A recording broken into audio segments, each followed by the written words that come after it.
Welcome back to another episode of the Scoreboard. We are entering week 2 of the newly founded UFL. It's been an exciting week 1 for me, especially. Big fan. We picking up right where we left off. The Stallions have retroactively established themselves as the undisputed Spring League champion of last year by defeating the XFL champion. Smokey, how are you doing? Oh, I'm good. I'm better than DC Defenders fans because if any team made a bigger 180 from last season, I want to see it. I don't think there is. DC Defenders look absolutely horrible, and I really feel bad for their fans right now because that is a huge fan base. The beer snake and all that going on, they didn't have anything to watch, man. Jordan Ta'amu was bad. We'll talk about that later when we get to the Defenders, but it was a horrible week for them. Other than that, a great week 1 for the UFL, in my opinion. It was low scoring, like we talked about last week. That's just how it tends to be. The USFL was low scoring last year anyway, so it is what it is. We'll probably see more passing as the games go on, but right now, still a great week 1. How are you, Alex? I'm great. I'm doing good.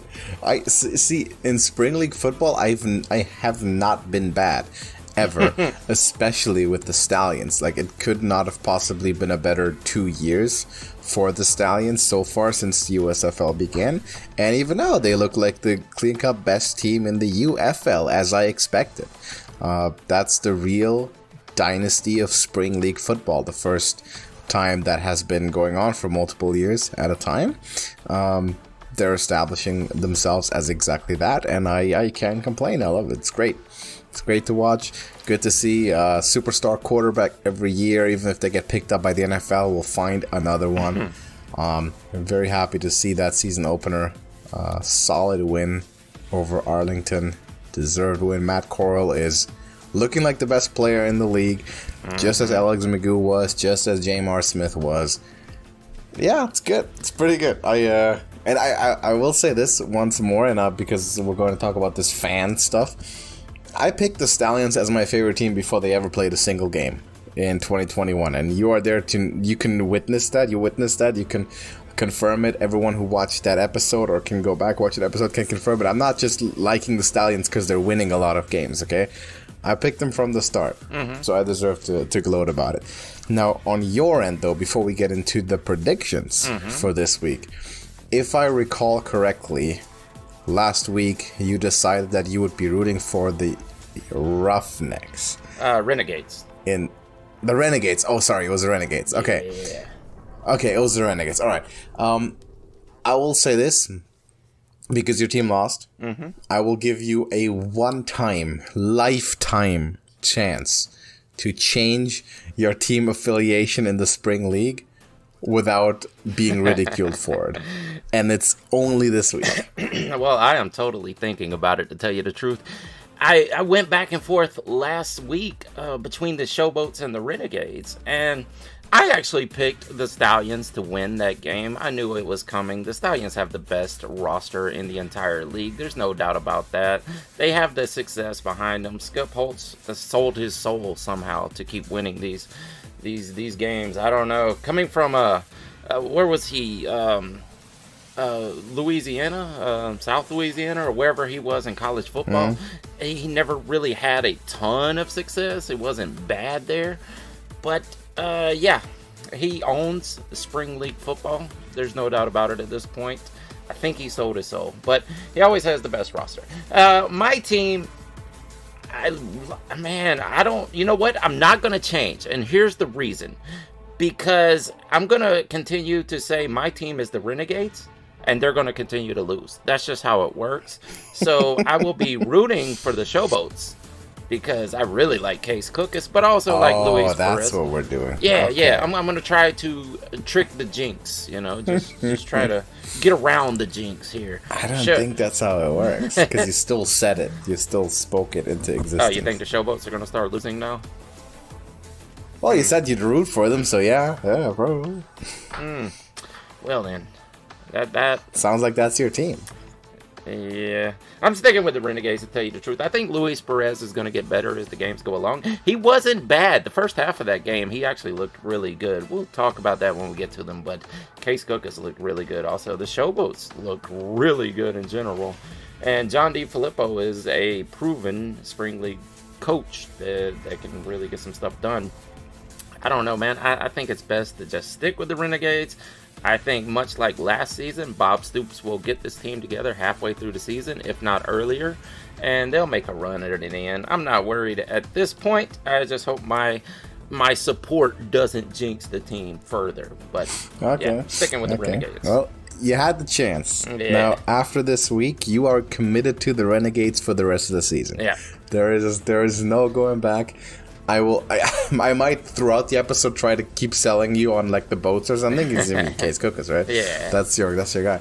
But Renegades got another problem coming up this week. Mm-hmm. If you remember, like Battlehawks games are probably in front of a bigger crowd than 90% of Major League Baseball, and they've got the most experienced quarterback in the entire league. Now they lost their opening game, but not by much. I don't know, man. The Renegades might be in a bad position pretty quick. So possibly, I'll let it sit with you. Maybe you believe in them being able to beat the St. Louis Battlehawks this week. Mm-hmm. I'm not so sure, but let's get into the games. We have a lot to predict, so let's get started with two winning teams here. The Brahmas, the Rocks team, who surprisingly with a very strong performance won their season opener, against the Memphis Showboats, who were led by Case Cookus to a win in their opener as well. Yeah. Real quick, before we do start, to mention our picks last week, I actually have 1 point on you there, so I can win at something here. Oh, yeah. Yeah. Yeah, we both picked the Stallions, we both picked the Battlehawks, we both picked the DC Defenders, but what we disagreed on is that you picked the Houston Roughnecks and I picked the Memphis Showboats. I knew Case Cookus is just that good, so I picked him there. 2-1. Okay. I'm going 500, you're going 0.25 at this point. All right. Okay. I'll figure it out. I'll get there. Need a couple of weeks, right, to see what the team is. Yeah, you never know how these leagues are gonna go week one, but yeah, the Brahmas. Yeah, like you mentioned, they were surprisingly good. Chase Gabers came out of absolutely nowhere to win this game, and his stats look really good. He didn't pass 50 times in a game, but when he did pass, it was absolutely effective. This guy, I know he came from California, but I don't really know that much about him. They had designated a starter, this Cheek, whatever his name was, Cheek, another guy that nobody really knows of, but Wade Phillips had designated him the starter, and he retired before this game ever started. And I can mention now that when we recorded the last episode, we were actually a couple weeks ahead because of scheduling and whatnot. So if you did listen to that back, you know, probably a lot of our suggestions for who was going to play was off because the rosters changed a lot before the games ever started after we recorded. But anyway, Chase Gabers is their quarterback, and it looks like since they got a win out of it, he's going to be the guy headed forward. John Lovett, Anthony McFarland. That's a name we don't mention a lot as a Spring League running back superstar, but he absolutely is. I don't know why they're splitting the backfield so much, because he could be the bell cow, and maybe because it's a Spring League and it's game one, they just want to keep it 50-50, keep the workload light or whatever. John Trey Kirkland is back at wide receiver, and Cody Lattimore, the superstar Spring League tight end, was out there. Only one catch. I feel like if they get him a little more involved, Chase Gabers is going to have a great connection with him, but the one catch he had was spectacular. On the other side, though, this is Case Cookus, like I just said. That is a superstar quarterback. And regardless of what you say about A.J. McCarron and Matt Corral, man, Matt Corral is good. We'll talk about him later, but Darius Victor's back at running back. Vinny Papale and Say Sherrod at tight end. These guys are also superstars. Even Jonathan Adams has been a superstar in the spring leagues. This roster, the guys that they are starting right now, looks really good. I am going to stick with my second team, I guess it will be from this point going forward. The Memphis Showboats are my second team, and I will be picking them at home. See, it's okay. Case Cookers is a veteran of Spring League football at this point. Gotta give him that, right? He's like one of the household names now, a third year in a row, and he's there along with your, AJ McCarron and CJ Marable. Those are sort of the names that we're starting to see again and again, and he's delivering again and again. Now, they did beat the Roughnecks. The Roughnecks looked probably, to me, after 1 week, like the worst team in the league. I'm actually more impressed with what the Brahmas did. Not only did they beat the defenders, Jordan Tamu, who's also one of those royalty names of spring football, but also the way the Brahmas played offensively was, to me, one of the most impressive performances. I would have, currently I would have Chase Gabers up there with Matt Corral if we had to do like a super early MVP conversation.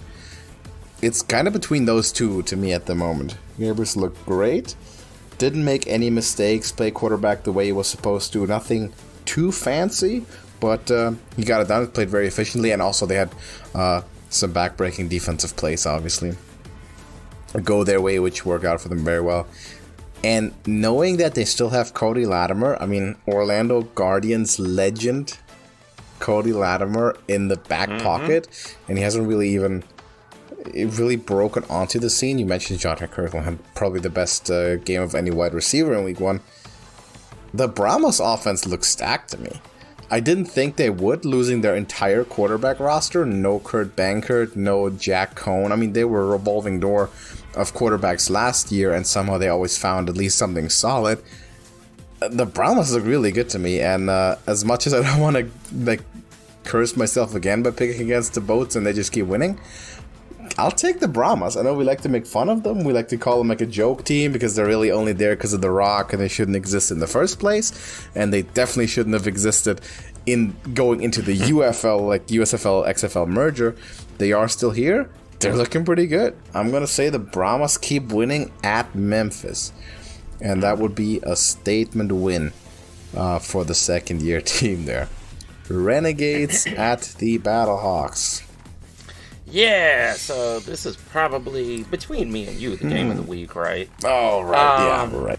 I mean, they're both 0-1 teams at this point, right? But both of them actually had really good showings in week 1, regardless of the loss. I mean, you got the Renegades playing the Stallions, which is just an unbeatable force at this point in time. So I can't really hold that against them. Luis Perez did well in the first week. He threw that one bomb. What was it, to Burnett, or I can't remember, or it was either Burnett or Vaughn's, and that was a beautiful ball right over the defense, right for a touchdown. That was great. Sal Cannella is back out there at tight end. Another, I guess he kind of popped on the spring league scene last season, but he has been around for quite a while in various forms. Bob Stoops can get this team together. Like I was saying earlier, he can get this team together, and Luis Perez is absolutely capable. Not the most mobile guy out there when this whole league is full of mobile quarterbacks. But these two are the two least mobile quarterbacks, AJ McCarron and Luis Perez. Wayne Gallman got the start, and I thought Wayne Gallman was going to be much better at running back for the Battlehawks than he actually was. I don't know, former Giants running back. He played behind Saquon Barkley for a few years. Blake Jackson might be the guy they need to go with. But you do have Darius Shepard, Hakeem Butler, and Marcel Aitman out there catching passes. And they caught a good bit of passes. Jake Sutherland at tight end. Anthony Betch has this team in a spot to where they can improve. I wouldn't be surprised if by the end of the season we have power rankings and they're like 2 or 3 on the list. It would not surprise me, but I'm going to be a homer. I'm going to do it. They're on the road. It's in St. Louis, but I think Bob Stoops can get the Renegades back on track here, taking the Renegades on the road. All right. I will disagree with you yet again. I will take the Battlehawks, who, by the way, are still my favorite team in the XFL division. Obviously, I'm still rooting for them to win the XFL part of this league. I think they should have absolutely beaten the Panthers. And if we look at the stat line, I mean, A lot of things came together that prevented them from doing it, but they've head and shoulders had the better quarterback with A.J. McCarron, who played a nearly flawless game on his end, but was ultimately let down by the Battlehawks defense that were just not able to stop the run. Relatively poor at rushing the passer or containing E.J. Perry when he scrambled out of the pocket, but they did force 2 turnovers as well, so the pass defense is looking good. I think Luis Perez has a big challenge ahead of him with exactly that. So that with having to throw against this defense, the Renegades did not exactly look like a team that would run the ball a lot. So they're probably going to put it in the hands of the quarterback. Now, if you can do it against the Battlehawks defense, I don't know. He's not the most mobile guy, as I said, which seemed to be, it's early in the season, but it seemed to be the big weakness of this Battlehawks defense is the run and containing the edge against the quarterback as well. I'm going Battlehawks. They're playing at home in front of probably 30 to 40,000 people. I mean, this is going to be an NFL game. It's an NFL atmosphere game every time the Battlehawks play at home. A.J. McCarron's, he had probably the best game out of any quarterback aside from Matt Corral. They are going to be tough to beat at home. Battlehawks win. Renegades are going 0-2, and you're stuck with them for the rest of the year. Can't wait for next week's opener when we start the scoreboard. I wonder who you're going to be better than, because there's not going to be many teams left. Oh, man. Defenders might lose again. Yeah, I think you might be better than the Roughnecks or Defenders, yeah. Yeah, it'll be one of those them. two. It has to be one of them, yeah. Yeah, because one of them is going to be 0-2. Along with your Renegades. Nah, it won't. They're gonna get back on track and win this. Not this year. They're running the gauntlet right away. Stallions this week, at Battlehawks next week. two legendary spring league teams there now. Battlehawks win at home. I'm taking that point. Moving to the Sunday games, we have the now undisputed best spring league team of the 21st century, Birmingham Stallions, at the Michigan Panthers, who themselves just pulled off a pretty impressive win to open their season. Yeah, for a running team at that. Well, I'm going to start with the Stallions. You got to give them their praise. There's no doubt about it. Even if I wanted to hate them just because it's your team, you really can't. Because, like I said, Skip Holtz sold his soul to get this team in this position. And here we are. It's the best overall roster again. Matt Corral, I knew he was a great quarterback because I watched him with Lane Kiffin, under Lane Kiffin, there at Ole Miss. And I thought he was going to have a better run than what he did with the Carolina Panthers because I know how capable he is. I think he's going to play his way back into the NFL and at least, have like a Taylor Heineke type career going forward because he is that good. He just hasn't had his chance. He was injured his rookie season and was out the entire season. He never got his chance to prove himself, and here is his chance, and he's absolutely the best quarterback on the Stallions at that. CJ Marable is a great running back, but all these teams have a great running back, at least one. So Ricky Person, though, the backup running back, might be the best backup running back in the entire league, which is why it's so unfair for everyone else. Deion Kane and Benjamin Victor out there, the best tight end in the entire league. Jace Sternberger, and I don't know why he's not on an NFL roster. I think he did. I forgot where he went to this past season. He did get invited back to an NFL team, but maybe it's a A.J. McCarron type situation where he'd rather be playing than on the practice squad somewhere. On the other side, E.J. Perry, like I said, this is a running team. This team is dedicated to running. E.J. Perry is not a great passer, but he is a great runner for a quarterback. And you have Wes Hills and Matt Colburn.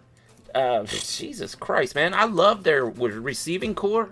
Trey Quinn is one of my favorite spring league wide receivers. I loved him when he played for the Commanders, as it is now, but it wasn't back then.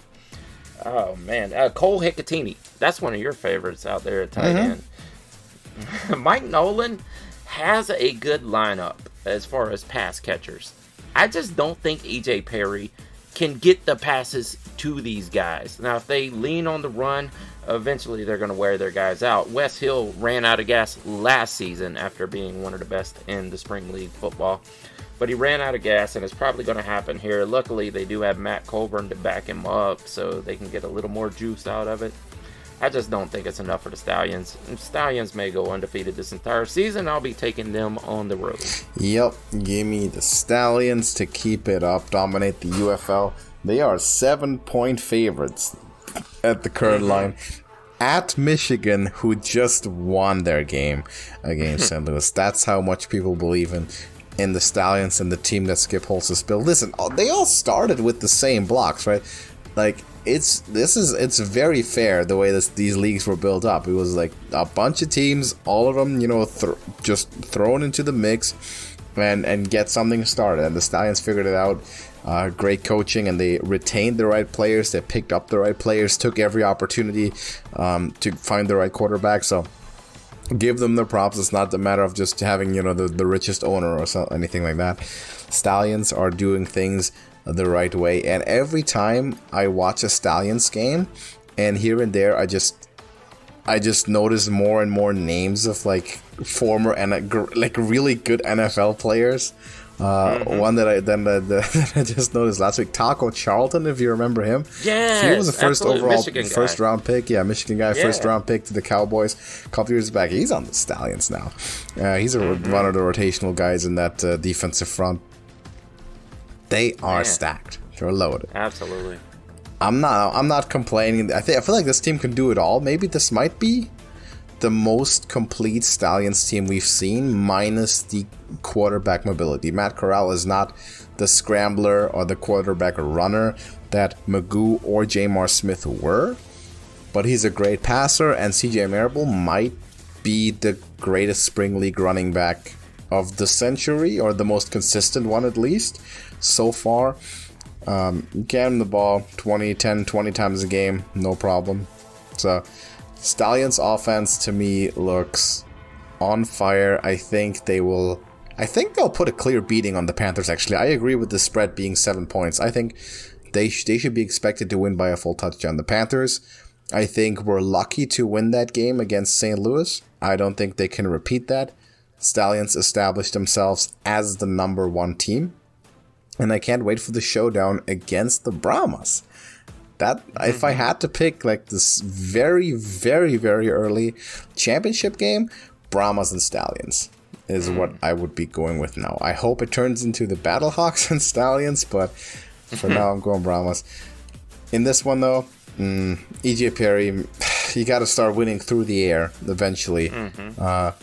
Stallions are not going to allow them to do what they did to that kind of undisciplined Battlehawks defense, who are also going to get better, but it's not a formula for consistent success, at least in professional football.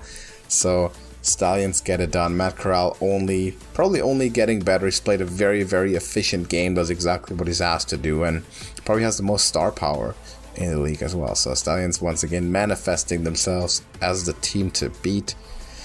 I have them over the Panthers here. And then finally, to close out the weekend, can we say tank bowl? Is this very early tank bowl? Roughnecks and the Defenders. This might be the first tank bowl of the season. I don't think there's a reason to tank in spring leagues, is there? I mean, I know we have a draft, but come on, you never even know what players are going to be in the draft at the end of the season.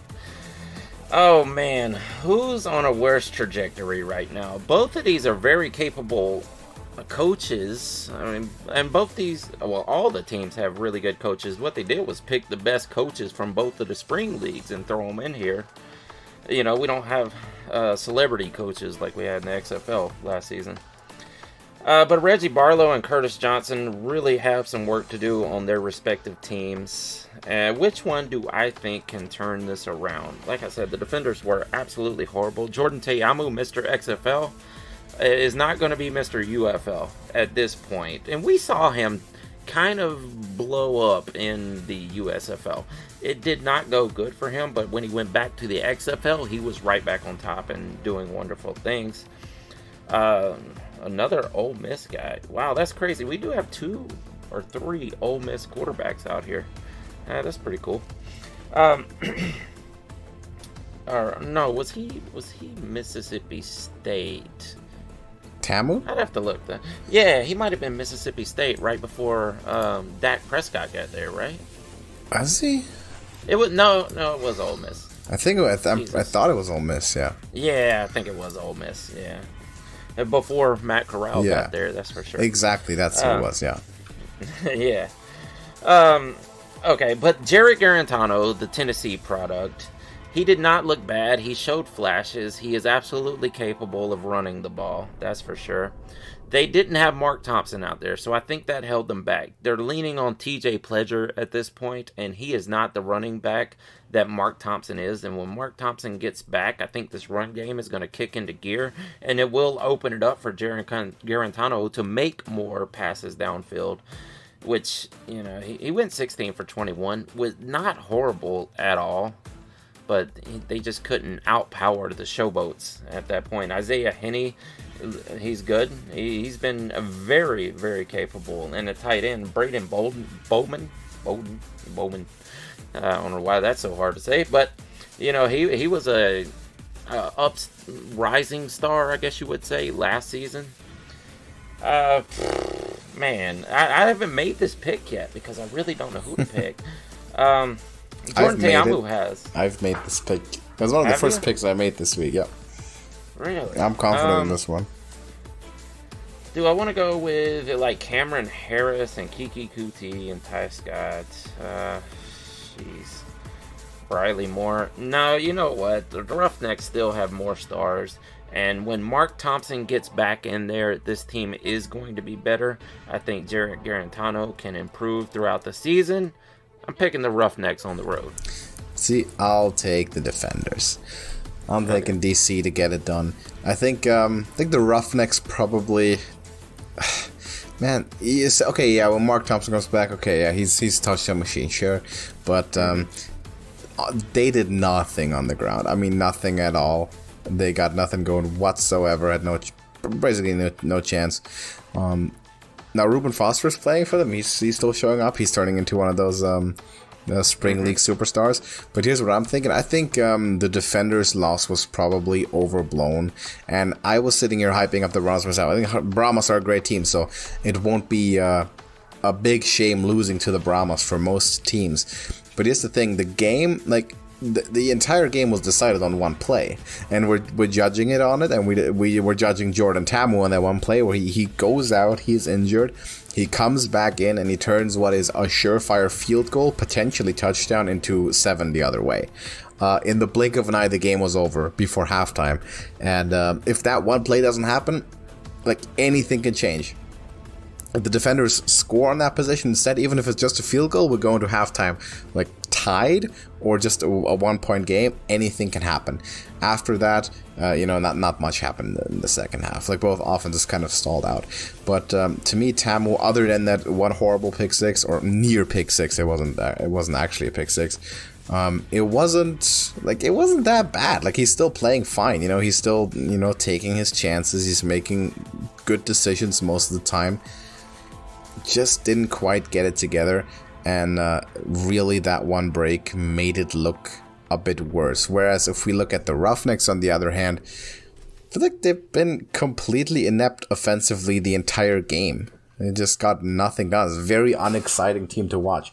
And this is the team that, they were the Houston Gamblers last year. It's the same franchise. They adopted the Roughnecks name for God knows what reason.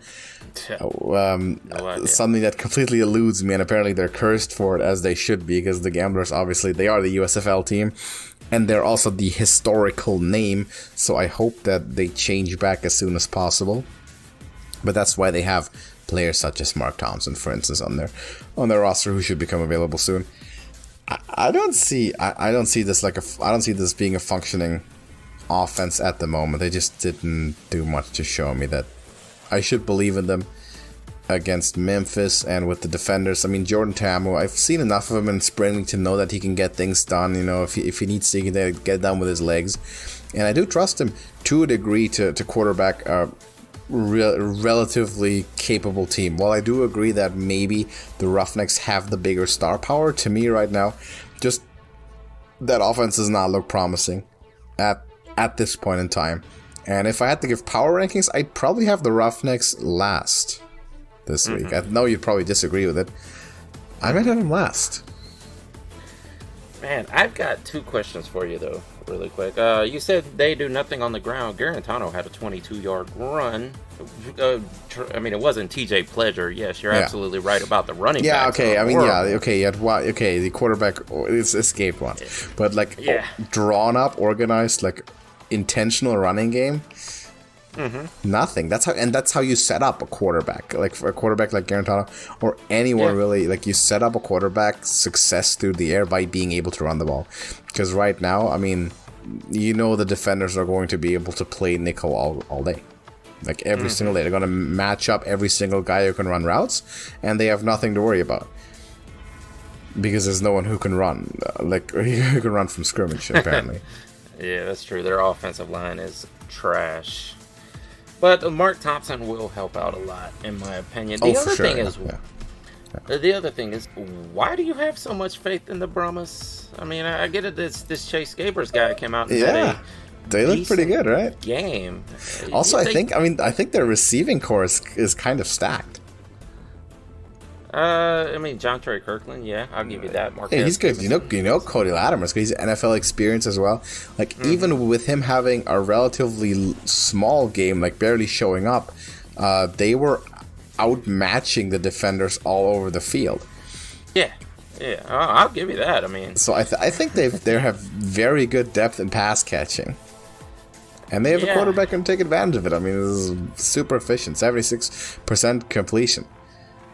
Yeah, I think the Brahmas have like a very, very good pro style offense, and they'll be difficult to defend. There's not a lot of teams in these spring leagues that can like defend 3, 4, or even 5 players on the field that can all run routes and are a danger to catch the ball. Most of these teams, any given play, you've really got 2 people who are like really a danger of making a big play downfield. The Brahmas can line up 3 to 4.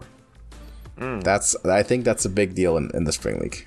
I agree. I really like Cody Latimer. I just don't have a lot of faith in Chase Gabers that he's going to be able to put together an entire season. And I know that we've seen in spring leagues a guy that nobody knows just comes out and has a great season. It happens. I just can't say that until I see it. I mean, I don't have him in the bottom half of the power rankings or anything, so it's not that I totally disagree. I just don't think, they're anywhere near the Stallions yet. I mean, I'm going to have to see a good 4 or 5 wins in a row to actually think that. I think there's a few teams better than the Brahmas still. And that could change in the next few weeks. We'll see how it goes. But do you want to talk about power rankings? Did you write up any for week 2? I can loosely, yeah. I want to say, though, Chase Garbers reminds me kind of a lot of Brock Purdy in a way, if that's not too far of a reach. Because he comes out of nowhere, right? Went undrafted, didn't make it like in the NFL. Is the Purdy version of the UFL. No one really saw him coming or anything. Now he's just kind of sitting there. He has to start for this random team. But you know what? He plays efficient quarterback, and he did that in college. I mean, he's like Purdy. He comes in as a 4-year starter for California, and he's been an efficient quarterback his entire life. He's never been flashy, but he can make decisions. He completes the ball. He gets out of his hand. Good release. Yeah. But you know what, though? I have an anecdote very similar to that, so I can't really hate on it that much. I kind of like Luis Perez because his career almost mirrors that of a Stetson Bennett. The guy goes to a D1 school, I think it was Northwestern, and he actually learned to play. I mean, he's the ultimate underdog. He learned to play football by watching YouTube. He's a walk-on at Northwestern. It doesn't really work out. He can't get to the starting job. He goes to D2, ends up at Texas A&M Commerce, and becomes a superstar in D2 football. Now, where Stetson Bennett became a star in D2 and went back to D1, back to Georgia, and it worked out there too. Luis Perez just stayed there, and ended up being drafted to the Rams exactly like Stetson Bennett did a few years after that. So yeah, I can see that, and maybe next year we'll have Stetson Bennett on one of these teams. So you think so? Yeah. So I can see your love for Chase Gabers if he reminds you of Brock Purdy. Yes, I understand that. I mean, obviously not like nowhere at the same level, but in like spring league terminology, it seems like the same because like everyone is looking at the Brahmas at the start of the season. Was like, oh yeah, I mean, like there's a big question mark in quarterback because they didn't retain a single one from last year, and it's been a revolving door since the team existed. So how is that going to go? But I think they kind of got a guy. You know, you don't need the Cam Newton type and the Josh Allen type in the USFL. Like, it's good if you have it, you know, Magoo or Jamar Smith or even Case Cookers as a runner before he broke his leg, but you don't need it, right? You can have a smart quarterback who makes decisions, who can complete 20, 30 passes a game and not turn it over.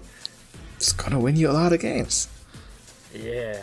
Weird situation, though, with thought at one point it would be Jack Cohn, maybe Quentin Dormady, maybe Tom Flacco, maybe this Cheek guy who they actually named, and then he retired immediately, and we end up with Chase Gabers. This very weird situation at quarterback for the Brahmas, but if it works, it works in the end. Yeah. Maybe I'm too quick now to point every like situation out as like another Brock Purdy story. If he has like he's got to do it, of course, for a few more games or a whole year or two to really earn that title. But it's nothing there that would make me like in any way skeptical about the fact that the Brahmas are going to be a very efficient offense. Quarterback who's doing all the right things, and he's got the right supporting cast around him. Yeah, and it's always good to see an underdog story play out. Yeah. A lot of underdogs in this league. I mean, outside of AJ McCarron and Matt Corral. Yeah. Okay. There's a lot of like borderline, you know, NFL quarterbacks who never get a starting job, and they'd rather start in the USFL than be a backup in the NFL. Sure. Yeah, but this is a true underdog story in spring league football. Yeah, absolutely, and that's the reason I've always liked Luis Perez, because it was, I mean, it's the definition of underdog story. If you learn to play quarterback by watching YouTube videos, and then go from a walk-on to being a D2, he was like all, I don't know, I forgot what division. Maybe it was Southern, whatever the D2 version is of the SEC. That's the division he was in. I don't watch a lot of D2 football, so I don't know the whole logistics of that, but he was a star. I mean, he was all Southern. What is it? Southeast? No, it's not Southeastern. It's Southern something conference. The SLC, the Southland Conference. Southland. That's it. Yeah, and he was a star there. You know, the SLC. And then he goes to the spring leagues after being drafted and hanging out on the practice squad for the Rams a little bit, much like Stetson Bennett. You know, he goes to the spring leagues and becomes a superstar all over again.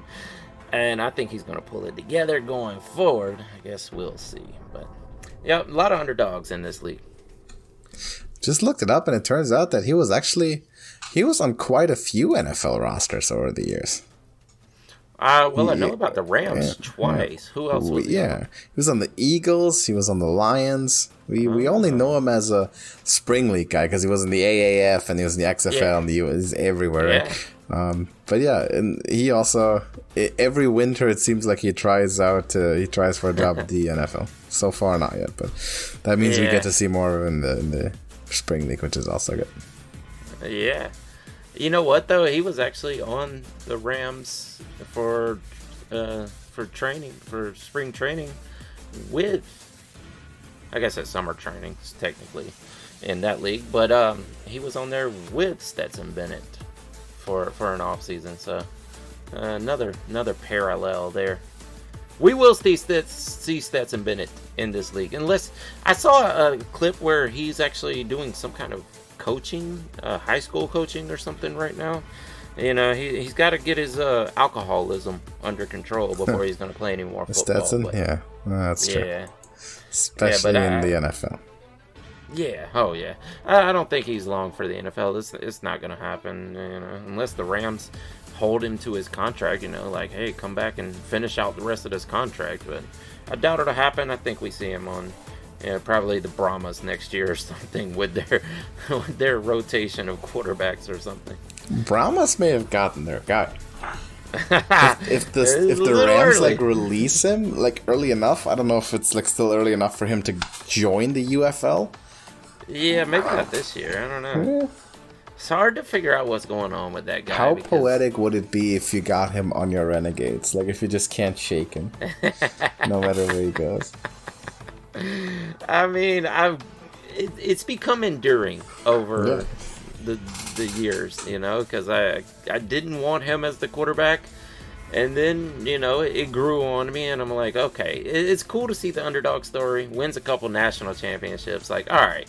So the guy is getting better. He's still not a superstar, but he's getting better, and it grows on you, like I said. But that would make sense. He shows up at the Renegades, and battling Luis Perez, a parallel there, battling him for the starting job, and probably win it, to tell you the truth. Yeah, you don't want him in college, deal with him at Georgia for 9 years straight, and you thought you're finally rid of him, and there he goes in the spring league too. Yeah. But that's on you for picking the team, because you had the choice. Yeah, well, I tell you, I mean, I wouldn't hate it. I wouldn't hate it if it happens. Yeah. It'd be cool to see. He might be pretty good too. You might actually be really good. I think he can compete with these guys for sure. Yeah, definitely. Beat Matt Corral head to head at least twice. Yeah, well, that's maybe more about the team around than the quarterback. I don't know. Those Ole Miss teams didn't exactly stick with Georgia. Yeah, not at all. Especially not during those years. Yeah, but I would love to see. I would love to see a guy like Stetson Bennett in the UFL. Yeah, absolutely. Yeah, there's quite a few guys I can name that just disappeared out of the NFL that would be great in these leagues. Oh, and will in the future too. Yeah, man. If they expand this league, we can get more of that stuff happening. I hate that they only went with 8 teams because there's so many names out there. And I know, who was it? It was Jay Sternberger put out a tweet and saying that he's been inviting former players to join the UFL, and a lot of people actually turn him down. And maybe, if you're waiting for the NFL to pick you up, it's probably better to just go play, right? I think Instead so, of yeah. just sitting at home like, oh, they'll call me back one day, but no. I don't know. The longer you're out of business, the less likely. Yeah. So if you want to play and earn, you can earn enough money at least. Yeah. I mean, it's better than not playing. Well, what are you going to do? Coach Little League? Go play.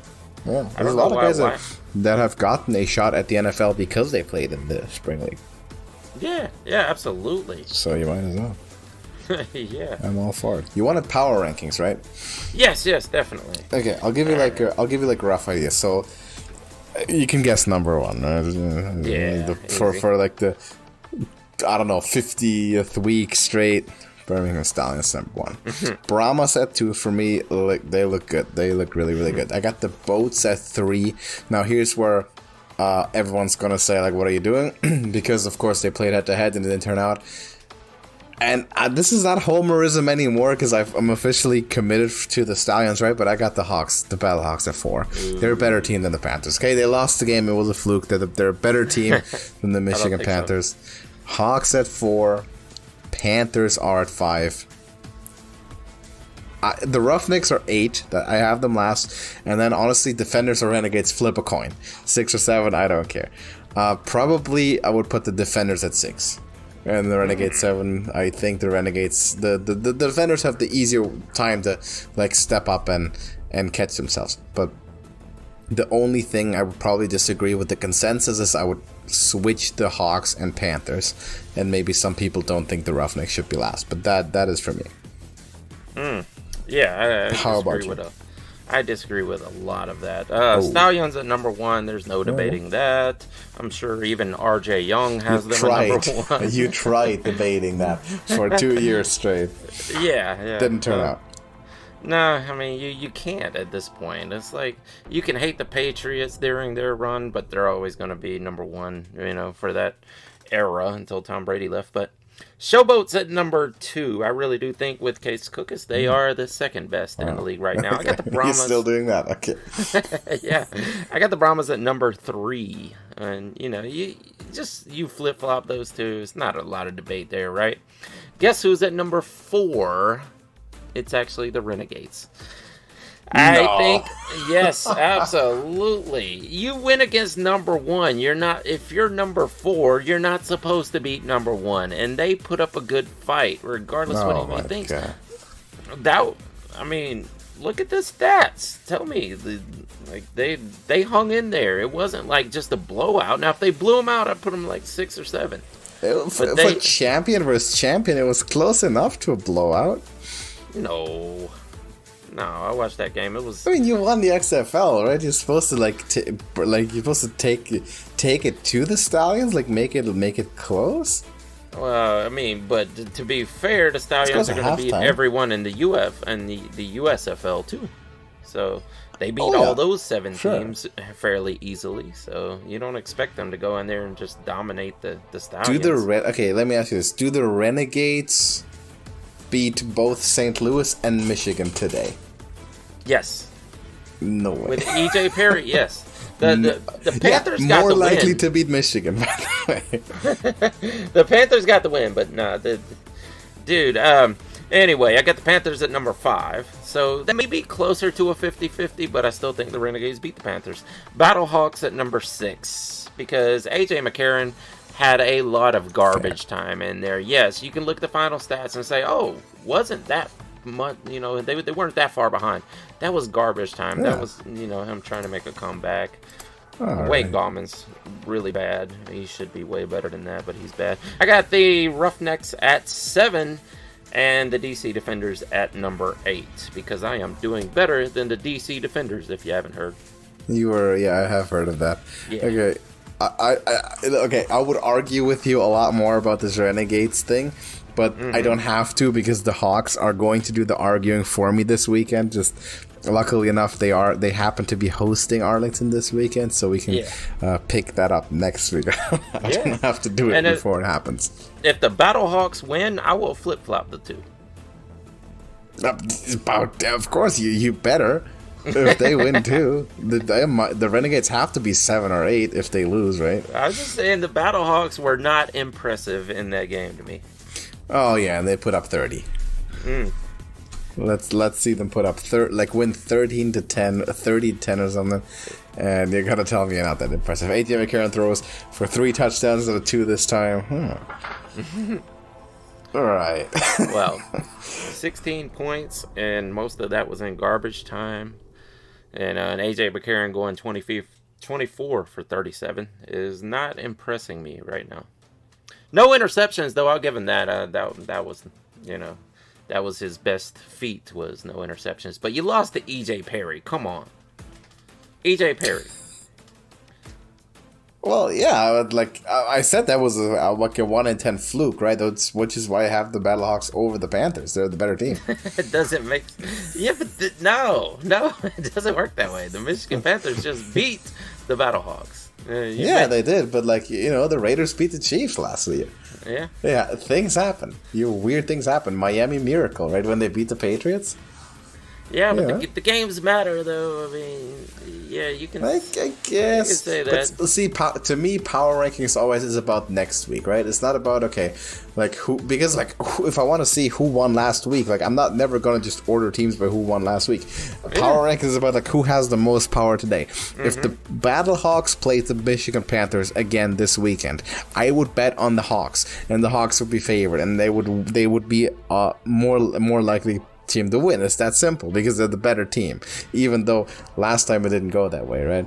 If you have a dice and there's 5 6s on it and just 1 1 and you roll it and it comes up 1, okay, it came up 1, but if you roll it again you're probably gonna roll a 6, so you're more likely to roll a 6. That's the Battlehawks. 3 points in the first 3 quarters. I'm not impressed. Color me unimpressed. Got it together, mounted big comeback attempt that just fell short. That would have been big heroics and would have had AJ McCarron in the number one for the MVP discussion. No. Dominated time of possession. Just fine. 4 trips into the red zone. Just got to be a little bit more efficient. West Hills ran all over them. Oh, well. Yeah. Run defense. Run defense is the big weakness. Mm-hmm. I don't disagree with that. But run defense is also one of the things that can be most easily fixed by coaching in a football team. Like on a week-to-week basis.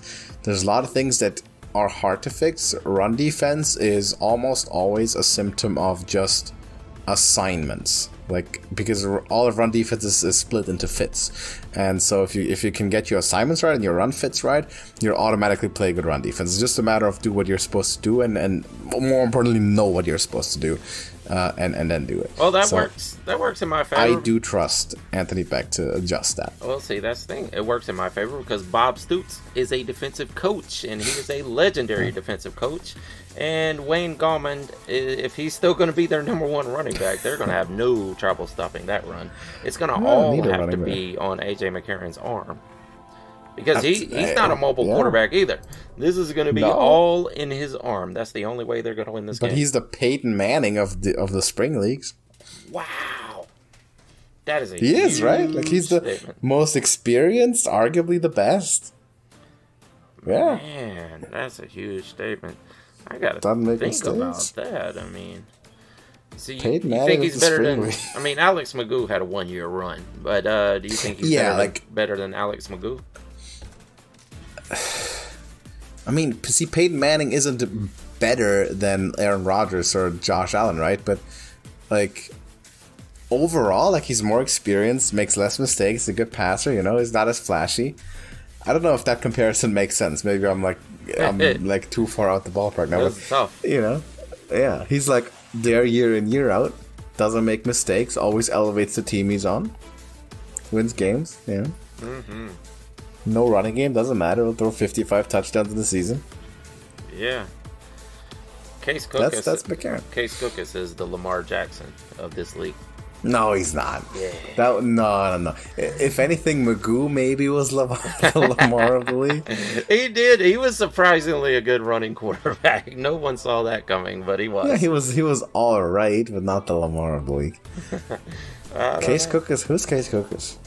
Because he's been there for a few years as well, so he's like got some longevity as well. He can move a little bit though. Yeah, absolutely. He can run.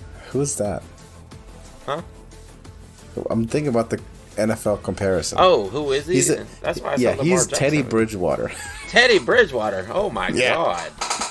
No. He's a Teddy. Yeah, he's always there. You know, he's doing pretty good when they need him to. Can scramble a little bit. Yeah. He played in the USFL championship game. Teddy Bridgewater never made it to the Super Bowl. Okay, I mean, there's 32 teams and there's 8, right? One's a little bit easier to get to than the other. A tiny bit. Doesn't matter. The Stars were really good that year. That's different. They were alright. They were really good. Didn't last though, unlike the Stallions. Yeah. Trying to think of who is the Matt Corral comparison now, because he's the new guy on the scene, but he's just the new guy, right? He has a pedigree though, so who could he be compared to? CJ Stroud. He's the CJ Stroud of this league. The Stroud. Yeah. But Stroud came in as a rookie, right? Corral would have to be. Yeah, he didn't go straight out of college into the UFL, that's for sure. But I mean, think about it though. He's been injured for like a season and a half, and you know he wasn't going to get the starting job halfway through last season. Although the Panthers, maybe he's the Baker. He might be the Baker. I think the Panthers would have had a better shot at winning something last season with Matt Corral rather than Bryce Young. Well, yeah, but you got the rookie. You want to play him, right? Yeah, you have to. You drafted him number 1 overall. He has the higher potential. So. Matt Corral is hard to give a comparison thus far. It is. But who is Luis Perez? Man, I mean, I can't really, as far as the NFL, I can't make the Stetson Bennett comparison. Matt Might be Kirk Cousins. Yeah, that's exactly what I was thinking. Kirk Cousins. Yeah, he's the Kirk He's Cousins. somewhere between Andy Dalton and Kirk Cousins. Yeah. That's where he is. Yeah, I mean, both. Well, I guess Andy Dalton wasn't a true underdog story. Kirk Cousins was, what, a 4th-round draft pick? Yeah. He wasn't even. He was drafted to be the backup behind RG3. Yeah, that's right. Worked his way. Oh yeah, we're doing underdog stories. That's yeah. Well, I mean, that's perfect though. I think Luis Perez is the Kirk Cousins of the UFL. Yeah. Chase Gerbis is the Brock Purdy. We've got that. Apparently. Who else do we have then? EJ Perry. EJ Perry. EJ Oh boy. Perry. At this point, like after one game, I mean, difficult to judge. Well, but... he did play a little bit last season when he took over, and he's kind of like a Jekyll and Hyde. Like he can either win you games and using his feet a lot. He's really mobile. Doesn't have an arm though. Who would that be? I mean, the Jekyll and Hyde is like Brett Favre, right? Yeah, that's true. But the mobility isn't. I don't know that he's going to win enough to be compared to Brett Favre, though. No. The mobility, Jekyll and Hyde. He's got a little more mobility. Kaepernick? Oh, that's it. That's perfect. Maybe? Yeah, he's Maybe the that's Kaepernick. Yes, absolutely. Oh. Yeah, no arm. Did we I mean, miss anyone? he's got an arm. He's just not accurate to save his life. So. Yeah, he can throw it pretty far. Yeah. Okay. But he can do more damage with his feet. Yeah, that's the Kaepernick of the league. And who did we miss? Is anyone we miss? Tamu. Yeah. Oh, that's... I mean, you want to make the obvious comparison to Tua, right? Just Samoan guys. Samoa from Hawaii. you want to make that comparison. And I don't know, maybe that fits. Mr. USFL. He's had a lot of success, though. Exactly. Like, he's been but he can't. He's had a lot of success, but he can't win it all. The only time Tua won a championship at Alabama, who was the best team in all of college football, was when he came in halfway through the championship game and took over for Jalen.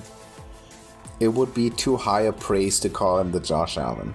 Yeah, that's spring. That's too much. Yeah, that is a little too much. I'm going with Tua. Is he? I'm going with. Is he Russell Wilson? Oh, that's not bad. That is not bad at all. Always there, always pretty good. Russell Wilson never got a single MVP vote his entire NFL career. Yeah, did win a Super Bowl though, and made it twice. A Super Bowl. Yeah, that's right. He did have success. He did have team success. Well, to be fair, in the 2020 version of the XFL, Tayamu may have had a championship. He was the best quarterback and would have won a championship. Yeah, that's it, Russell Wilson. All right, lock it in. Yeah. Sounds good. EJ Perry. I'm changing it to. Oh, now going off Kaepernick. I'm going Justin Fields. Justin Fields. Yes. Justin Fields. I haven't seen enough of the Jekyll when it comes to Justin Fields. You don't? Justin Fields has been mostly high. No, but he has a lot of flashes of greatness, and he can run. If anything, the boy can run. He can run, that's true, but man, Justin Fields, there's no playoff success, nothing to speak of. Well, EJ Perry doesn't have it either. Yeah, that's true. Yeah, I'm going to Fields. Okay, whether Fields or Kaepernick, that's fine. I guess there's not a lot of difference in those two anyway. But AJ McCarron is the Peyton Manning. And I think Matt Corral is the one we still need to determine, because he's like new kid, new on the block. I guess Stroud is the best comparison for now. First year in the league, and he's doing pretty good. Yeah, I think so. Even though Matt Corral's a little older, but I think that works. Yeah, we'll find a comparison. For him Absolutely. As the season goes, maybe he'll be. Who won the MVP as a young player in the NFL? No rookies, right? I don't think so. I don't think that's ever happened. It's a good question. If it happened, it would have happened 40 years ago, 40, 50 years ago. Yeah, exactly. For a rookie to win MVP, that's not happening nowadays. Back when tight ends were winning MVP or something. Yeah, exactly, yeah. It would have been someone like Gale Sayers or something like that. I could see that possibly some running back in the 70s did it, but not in modern NFL. Yeah, definitely. Corral, we'll have a pro NFL comparison by the end of the year. Yeah, absolutely, we will. Alright, so those are our picks and some extras discussions for week 2 for the UFL. Good league. Excited to see more Stallions on top. My big takeaways. And the Battlehawks are going to shut up a lot of people this weekend, which, still my favorite team in the XFL division. But I think they're going to put up a signature win. And if not, then I might stop talking about them and focus on the Stallions more starting next week. But those are our picks. Let us know what you think and who you have winning these. And very early MVP rankings, very early power rankings discussions are always welcome. Thank you for watching, and we will see you in the next one. Deuces! Check the scoreboard, ha!